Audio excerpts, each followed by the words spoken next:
Assalamualaikum warahmatullahi wabarakatuh.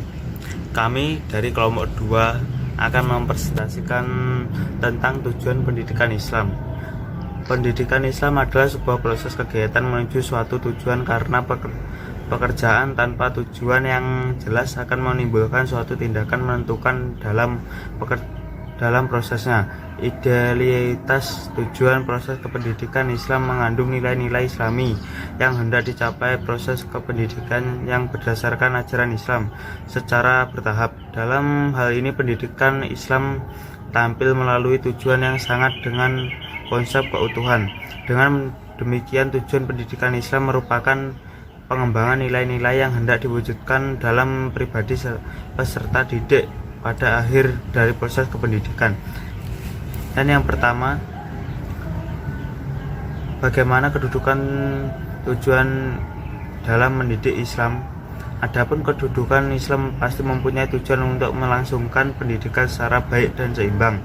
Dan dengan adanya tujuan dapat memperlancar proses belajar mengajar dalam pendidikan dengan mempersiapkan peserta didik untuk menghadapi kehidupan di dunia di akhirat kelak. Pendidikan manusia seutuhnya dan berlangsung sepanjang hayat, dimulai dari kandungan sampai akhir hayat. 2. Bagaimana pendidikan Al-Ghurdu Al-Ijtimai dan Al-Ghurdu Al-Fardi dari pendidikan Islam.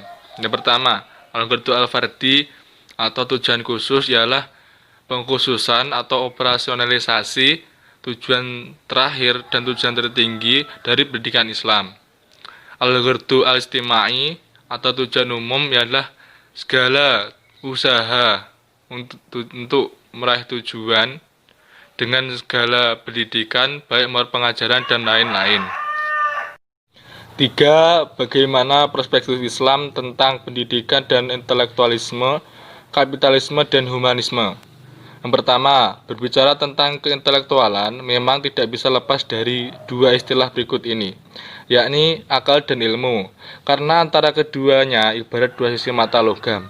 Dengan konteks ini terkait dengan gerak dinamis, positif, dan kekontinu setiap individu menuju idealitas kehidupan manusia agar dapat nilai terpuji.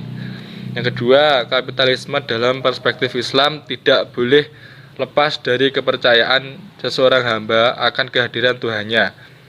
Hal ini akan membuat seseorang berbuat ekonomi secara halal dan menghindari riba. Islam mementingkan banyak memberi daripada meminta. Lebih baik tangan di atas daripada tangan di bawah. Humanisme pendidikan dalam perspektif Islam. Agama yang menjadikan manusia sebagai adanya atau lebih tepatnya Islam selaras dengan fitrah manusia. Fitrah bermaksud keadaan alami manusia yang dibawa dari lahir. Yang keempat, bagaimana PAI berwawasan kebangsaan, berwawasan demokrasi, berwawasan HAM, dan berwawasan multikulturalisme. Yang pertama, pendidikan Islam berwawasan kebangsaan adalah suatu cara pandang sistem pendidikan Islam yang mempunyai nilai-nilai, visi sosial, kemasyarakatan yang dilandaskan pada ajaran Islam sebagai sarana integrasi atau ikatan organisasi kenegaraan Indonesia. Yang kedua, dalam demokrasi, peserta didik harus dituntut untuk mempunyai kesadaran atas tanggung jawabnya sebagai masyarakat yang didukung pengetahuan, keterampilan, kompetensi, serta pribadi yang beriman, sehat, cakap, kreatif, mandiri, dan bersikap demokratif. Antara lain diwujudkan dengan sikap disiplin, bertanggung jawab, saling menghargai dan menghormati, menjaga kerukunan, berjiwa gotong royong.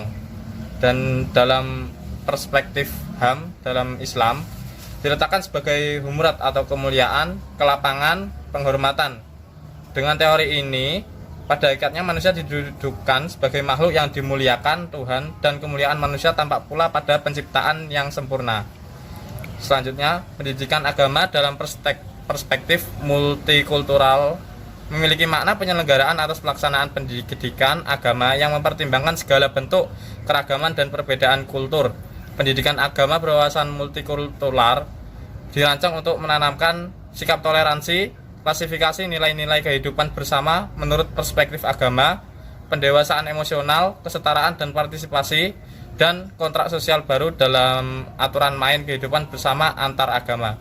Sekian presentasi dari kelompok kami. Apabila ada kesalahan mohon dimaklumi. Wassalamualaikum warahmatullahi wabarakatuh.